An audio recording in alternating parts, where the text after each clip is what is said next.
बिस्मिल्लाहिर्रहमानिर्रहीम। अस्सलाम वालेकुम dear student. Madam Kausar .com की जानिब से मैडम कौसर आप लोगों की खिदमत में हाजिर है। उम्मीद करती हूँ आप लोग ठीक ठाक होंगे और स्टडी बहुत अच्छी जा रही होगी। मेरे लेक्चर से बहुत ज़्यादा फ़ायदा हासिल और होगा। तो जल्दी से पहले से फ़ौरन मेरे चैनल को सब्सक्राइब कीजिए, लाइक कीजिए, अच्छे अच्छे कमेंट्स कीजिए। सब्सक्रिप्शन का फ़ायदा क्या है? जब आप मेरे चैनल को सब्सक्राइब करेंगे तो मेरे जो आने वाले लेक्चर्स हैं, मेरी वीडियोस हैं, वो आप लोगों के पास पहुंच जाएंगी। कैसे पहुंचेंगी? आप लोगों के पास मैसेज आ जाएगा, आप लोगों के सेल फ़ोन पे मैसेज आ जाएगा, आप लोगों के पास जो भी आप लोगों का क्या यूट्यूब का होगा, चैनल होगा, वहाँ पे आप लोगों के पास नोटिफिकेशन में मैसेज आ जाएगा और आप लोग आने वाला लेक्चर जैसे ही वीडियो अपलोड होगी फ़ौरन आप लोग उसको देख सकेंगे।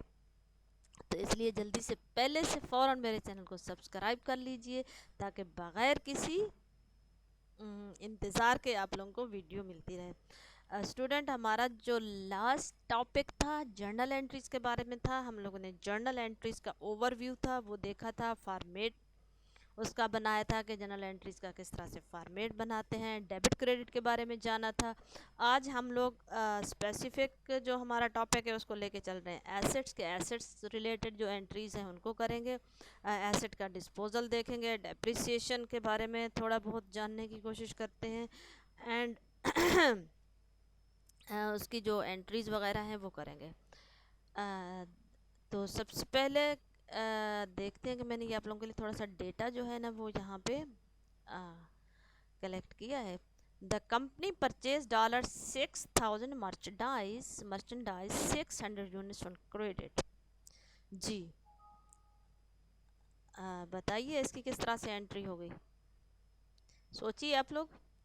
The company purchase $12,000 equipment and paid in cash. जी, ये हम लोग पिछले उसमें पढ़ चुके हैं। अभी मैं इसकी एंट्रीज़ करवाऊंगी आप लोगों को, लेकिन पहले आप लोग ज़रा थोड़ा सा टेस्ट ले लूँ। तो आप लोग ज़रा सोचिए इनकी एंट्रीज़ अपने माइंड में, दिमाग को थोड़ा सा एक्टिव कीजिए। वेल, कंपनी ने एसेट किया, परचेज़ किया है एसेट जो कि कैश पे है। तो कैश हमारा एक एसेट इंक्रीज़ हो रहा है, यानी कि जो हमारी मर्चेंडाइज है, जो भी परचेज इक्विपमेंट है, इक्विपमेंट हमारा एसेट इंक्रीज़ हो गया। तो एसेट इंक्रीज़ होता है तो क्या होता है? बिल्कुल ठीक, डेबिट होता है। और नेक्स्ट हमारा एसेट डिक्रीज़ भी हो रहा है, कैश।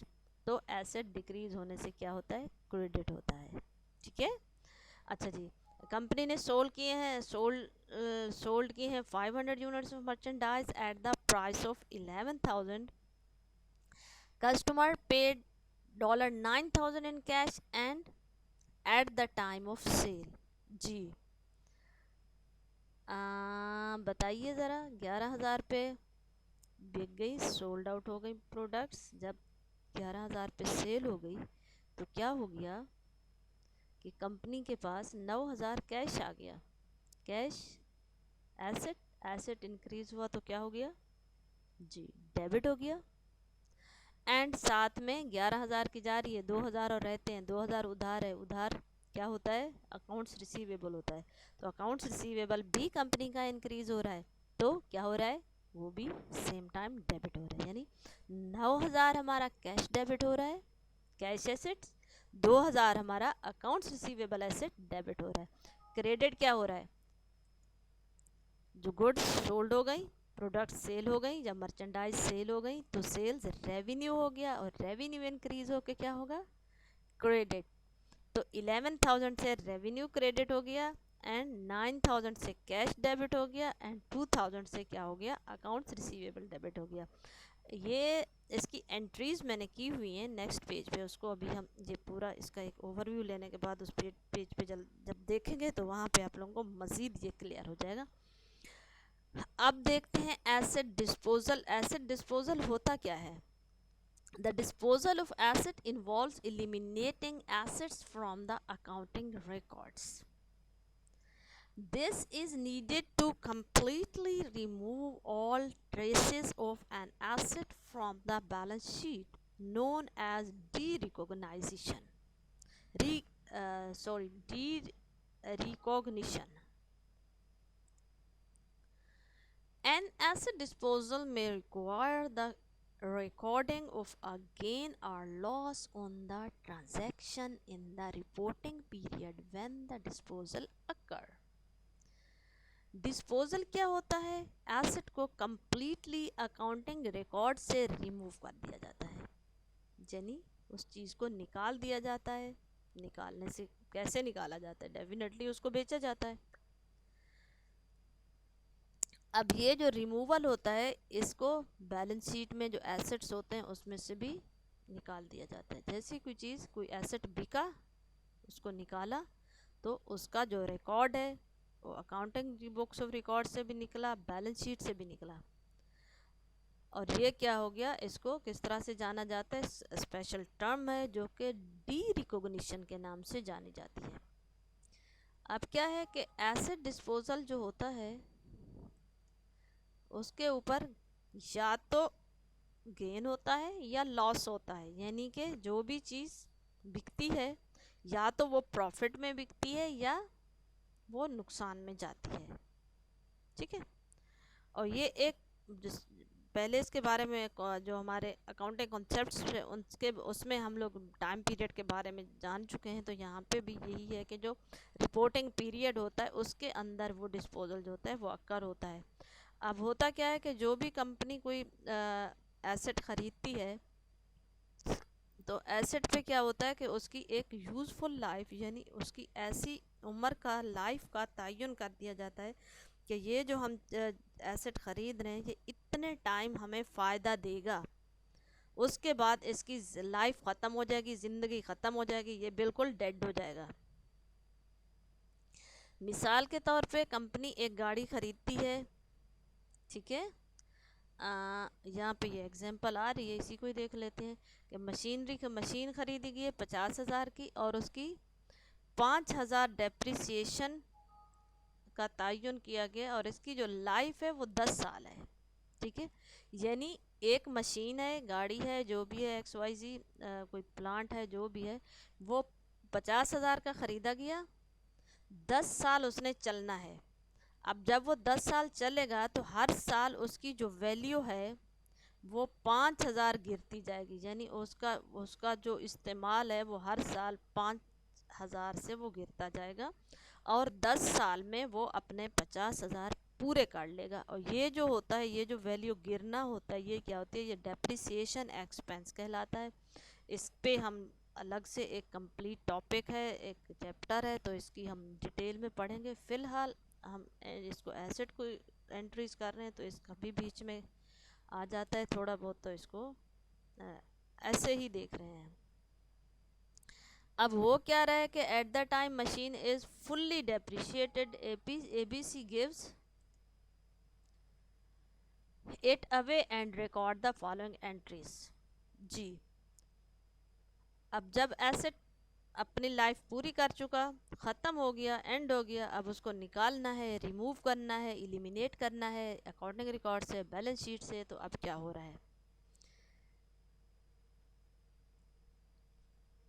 इसकी एंट्रीज नेक्स्ट पेज पे हुई हैं कि ये बिक गया है, इसकी डेप्रिसिएशन चली गई है।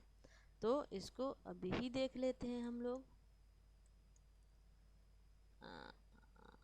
ये रहा जी, एक्यूमुलेटेड डेप्रिसिएशन 50,000 की हो चुकी है, 5,000 पर ईयर थी, 10 साल उसने अपने पूरे कर लिए और जब इसको निकाला गया तो ये ज़ीरो हो चुकी थी इसकी वैल्यू। इसने कोई वो गेन नहीं दिया, कोई लॉस नहीं हुआ, तो इसको एज इट इज़ मशीनरी 50,000 से ख़त्म हो गई एंड इसकी डेप्रिसिएशन जो एक्यूमुलेटेड डेप्रिसिएशन एक्सपेंस था, एक्सपेंस इंक्रीज होकर डेबिट हो गया, मशीनरी क्रेडिट हो गई। ख़त्म कहानी इसकी। अब हम दूसरा देखते हैं।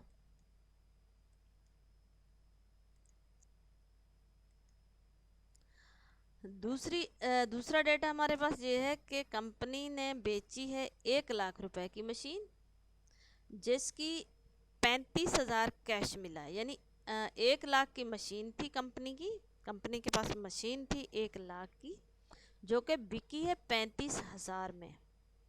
ठीक है, और क्या हो रहा है कि इसने 70,000 इसके पास थी इसकी डेप्रिसिएशन, यानी 70,000 वो अपनी वैल्यू इस्तेमाल उसकी हो चुकी थी, वो एक्सपेंस में एक्यूमुलेटेड डेप्रिसिएशन में कन्वर्ट हो चुकी थी।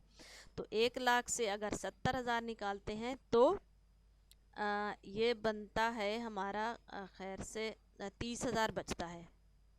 अब 30,000 बचना चाहिए था, 30,000 में बिकनी चाहिए थी, इक्वल होती। अब ये 35 में जा रही है तो इट मीन्स कि ये प्रॉफिट पे जा रही है। तो प्रॉफिट की सूरत में इसकी एंट्री किस तरह से आएगी ये हम देखते हैं। कैश रिसीव्ड हो रहा है कंपनी को, ये मतलब कैश आ रहा है तो डेबिट हो रहा है, एसेट इंक्रीज हो गया 35,000 रुपये से। एक्यूमुलेटेड डेप्रिसिएशन एक्सपेंस है, एक्सपेंस इंक्रीज होता है तो डेबिट होता है 70,000 से।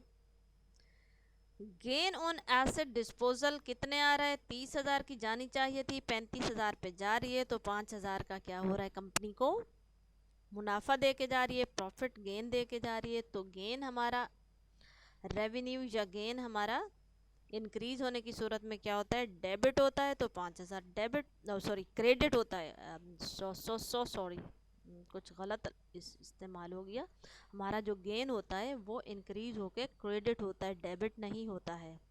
गेन रेवेन्यू कैपिटल ये सब हमारे लायबिलिटी बढ़ने की सूरत में क्रेडिट होते हैं।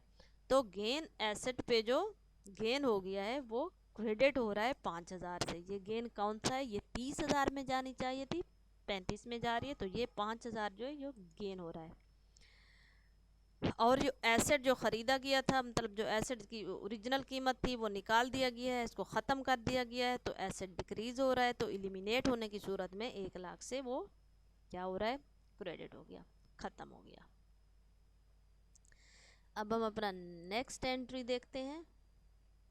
नेक्स्ट डेटा है हमारे पास कि कंपनी जो है इंटरनेशनल उसने दूसरी मशीनरी बेची है जो कि जिसकी ओरिजिनल कास्ट 40,000 रुपये थी, सॉरी डॉलर थी, और इसको मिला है 25,000 कैश, यानी 40,000 की इसकी कीमत थी, इसको 25,000 का कैश मिला है, और ये डेप्रिशिएट हो चुकी है 10,000 से। ठीक है, 10,000 इसकी डेप्रिसिएशन में चला गया है और 25,000 इसको कैश मिला है। 10 और 25 35 हो गया, जबकि इसकी जो मालियत है वो 40,000 की है। तो इसको जाना तो 40 के मतलब 30 पे जाना चाहिए था, जब ये इसकी 10 इसकी डेप्रिसिएशन जो है वो 10,000 है, तो बाकी की जो बचती है वो 30,000 बचती है, जबकि ये 25 पे जा रही है। इट मीन्स कि ये लॉस पे जा रही है। तो हम इसकी एंट्री कुछ इस तरह से करेंगे। कैश हमारा डेबिट हो गया है, एक्यूमुलेटेड डेप्रिसिएशन हमारी डेबिट हो गई है, एक्सपेंस इंक्रीज हो गया, कैश हमारा एसेट इंक्रीज हो गया, एसेट इंक्रीज हुआ तो डेबिट हो गया 25,000 से। इसी तरह से accumulated depreciation expense, expense increase हो गया तो डेबिट हो गया 10,000 से। And loss on asset, loss क्या होता है, लॉस भी एक्सपेंस ही होता है, लेकिन नए नेम इसका अलग होता है। तो हमारा जो डिस्पोजल था at the time of selling, जब removal at the time of removal जब एसेट को रिमूव किया जा रहा था तो क्या हुआ कि वो 5,000 कम मालियत पे गया है। तो ये जो डिस्पोजल पे लॉस था वो भी डेबिट हो रहा है 5,000 से। तो यूँ ये टोटल मिला के बन रहा है 40,000। और एंड मशीनरी एसेट जिसको एलिमिनेट किया जा रहा है, निकाला जा रहा है, एसेट डिक्रीज हो गया, ख़त्म हो गया, तो ये हो गया 40,000 से क्रेडिट। अब हम अपनी शुरू की जो हमारी कुछ एंट्रीज थी इनके ऊपर भी नज़र दौड़ा लेते हैं कि कंपनी ने जो 6,000 की मर्चेंडाइज ख़रीदी थी, इसके बारे में मैंने आप लोगों को सोचने के लिए दिया था। आई होप सो कि आप लोगों ने इसकी एंट्री पास कर ली होगी। तो अब हम देखते हैं कि इसकी हम किस तरह से एंट्री करेंगे। जी, मशीनरी एसेट, एसेट इंक्रीज हो गया, मर्चेंडाइज आ गई, एसेट, एसेट इंक्रीज हो गया। In the case of increasing asset will be debited, तो एसेट डेबिट हो गया है $6,000 से। एंड चूंकि ये एसेट क्रेडिट पे आया है, लायबिलिटी बढ़ चुकी है कंपनी की, कंपनी के ऊपर उधार चढ़ गया है, तो उधार चढ़ने की सूरत में क्या होता है, अकाउंट्स पेएबल जो कि लौटाना है, पेएबल है, वो क्या हो गया, क्रेडिट हो गया 6000 से। नीचे हमने narration they the, purchase $6000 merchandise on credit. Next थी हमारी इक्विपमेंट जो कि 12000 में ख़रीदी गई थी और वो कैश पर थी, तो इक्विपमेंट हमारा एसेट इंक्रीज हो गया, डेबिट हो गया, वेरी इजी। कैश चला गया, डिक्रीज हो गया, कैश पे ख़रीदी है तो 12000 से क्रेडिट हो गया। इसी तरह परचेज $12,000 इक्विपमेंट इन कैश में, इसकी नरेशन आ गई।